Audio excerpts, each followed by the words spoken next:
Bonjour Jérémy. Bonjour. Est-ce que tu peux te présenter s'il te plaît? Oui, alors je m'appelle donc Jérémy Guiter, je suis réalisateur et directeur artistique au sein d'une boîte de société de production qui s'appelle WatchNext Media, qui est basée essentiellement à Paris. Et on vient récemment d'ouvrir une structure à Avignon, dans le sud, donc pas loin, là, à la Villa Créative, dans les locaux de la faculté d'Avignon, de l'université. Et donc mon métier, comme je l'ai dit, directeur artistique et réalisateur, englobe quand même pas mal de choses. Et je peux développer, si vous voulez, en ce sens-là, pour expliquer les ficelles du métier. Oui, je veux bien effectivement que tu nous parles de ce métier de réalisateur, s'il te plaît. Ouais. On me pose souvent la question, qu'est-ce qu'est réalisateur? Qu'est-ce que c'est? En quoi ça consiste? Plus précisément, tu fais quoi quand tu es réalisateur? Je dirais qu'on peut associer ça à une sorte de chef d'orchestre qui maîtrise donc à peu près toutes les ficelles du métier. J'ai pu justement toucher à tous les métiers qui régissent le cinéma d'animation parce que j'ai fait un film tout seul qui était demandé donc en dernière étude d'Emile Cole, l'école que j'ai faite à Lyon. Et ça m'a permis justement de toucher à toutes les étapes et de me dire en fait je me sens capable de gérer un film, d'apporter une vision et d'apporter mon retour en fait à tous les corps de métier qui régissent le film.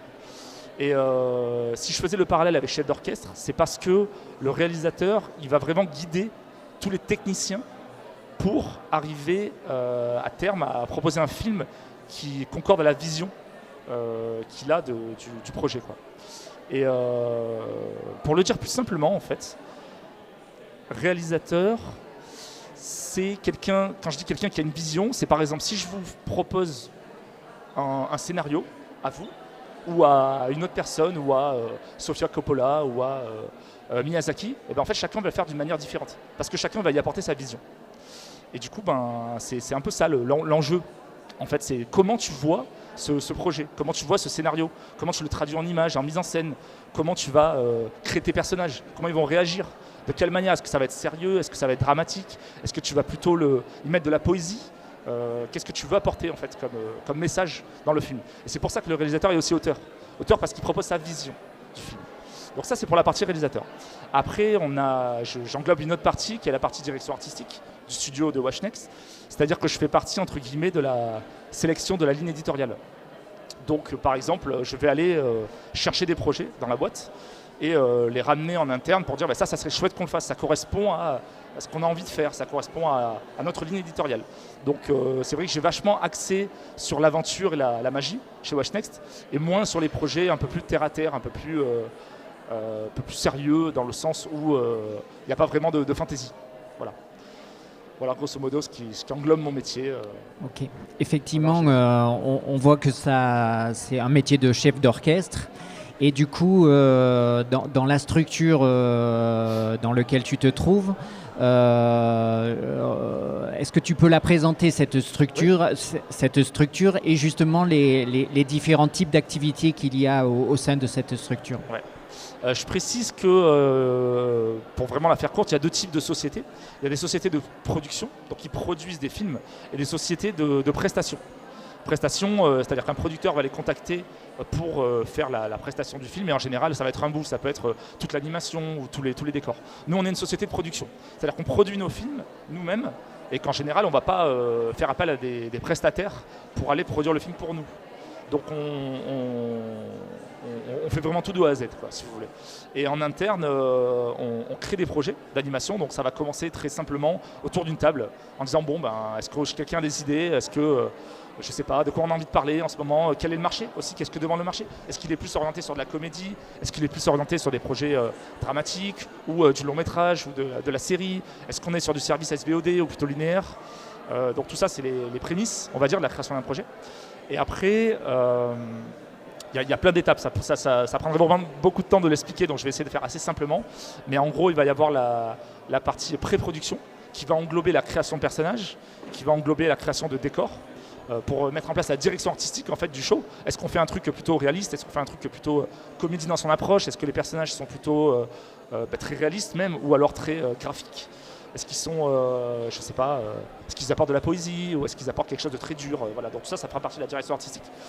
Et ensuite, on va écrire le scénario.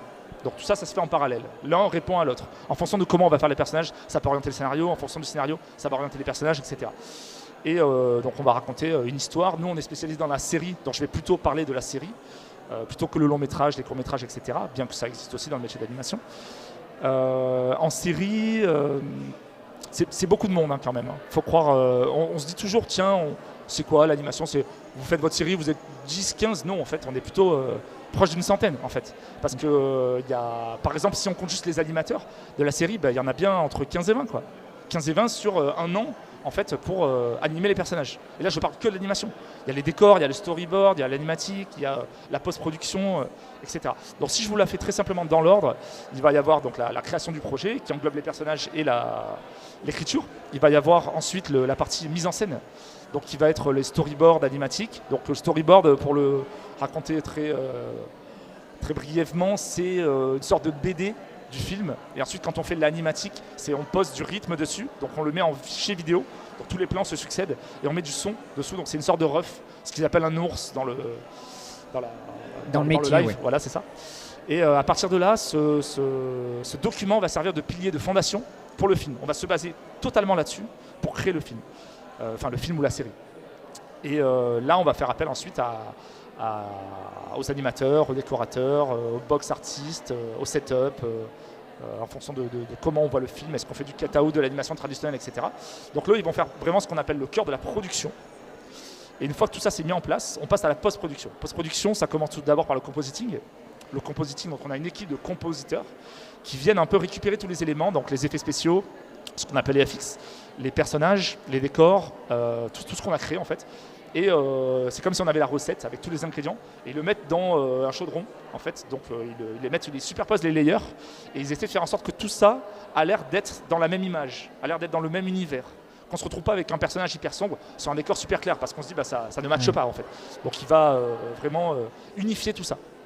Et ensuite on passe aux étapes suivantes qui vont être le son, l'enregistrement des acteurs en voix française, voix originale, etc.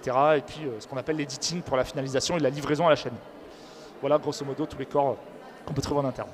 Et toi, en tant que personne, tu t'occupes d'un seul projet à la fois ou tu couvres plusieurs projets en même temps? Dans ma boîte, mais c'est un cas particulier. Cas particulier parce que c'est pas forcément ça partout. Je suis réalisateur et directeur artistique aussi, donc je m'occupe autant du développement des projets futurs que de la réalisation en cours. Voilà. Et pour maintenant faire le parallèle entre le réalisateur que je vous expliquais à l'époque en tant que chef d'orchestre et mon équipe, c'est vraiment faire en sorte que chacun se retrouve déjà dans des bonnes conditions pour bosser et aussi respecte la vision que je veux apporter au show. Donc moi je me retrouve à faire du check entre guillemets de tout ce qui m'est livré, tout ce que les chefs de poste m'apportent. Je vais checker un bout à bout d'animation, je vais checker un bout à bout de compositing, je vais checker les décors de l'épisode, etc.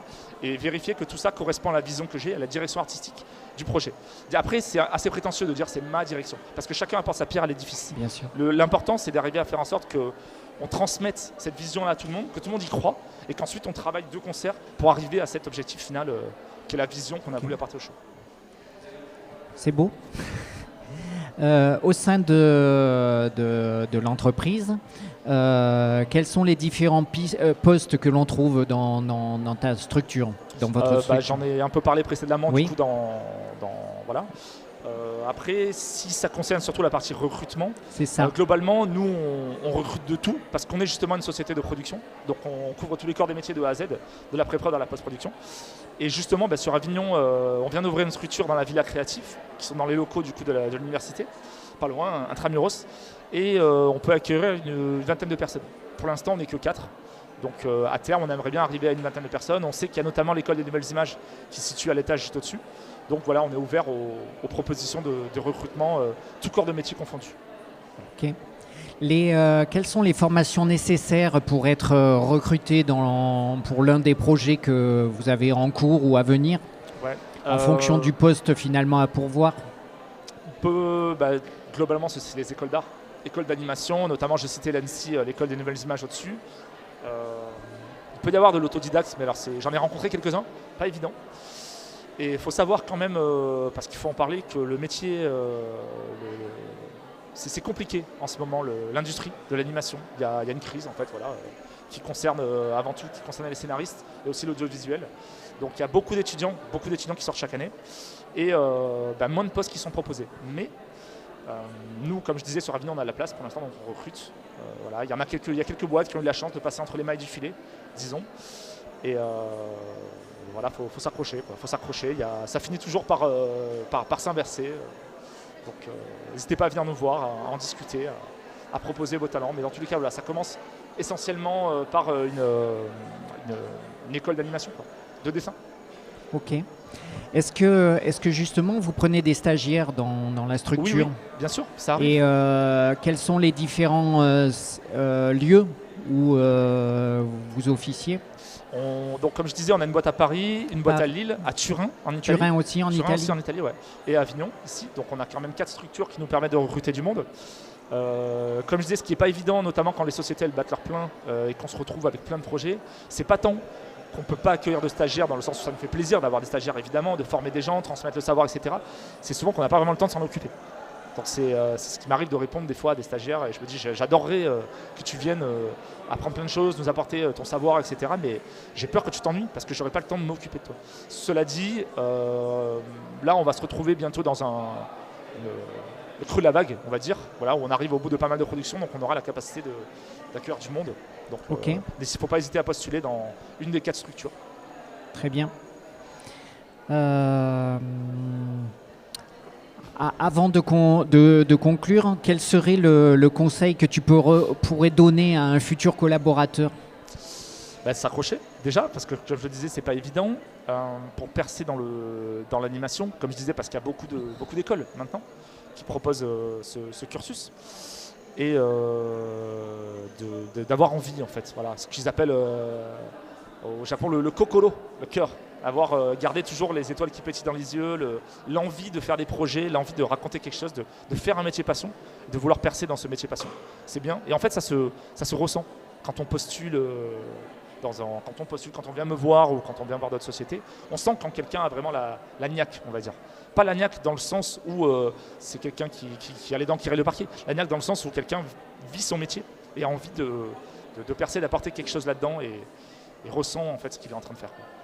En tout cas, ce qu'on ressent, c'est la passion que tu as pour ton métier et cette capacité aussi à en parler et à le transmettre. Merci encore à toi pour ce moment de partage et ce moment que tu nous as accordé. C'est gentil, je vous remercie beaucoup.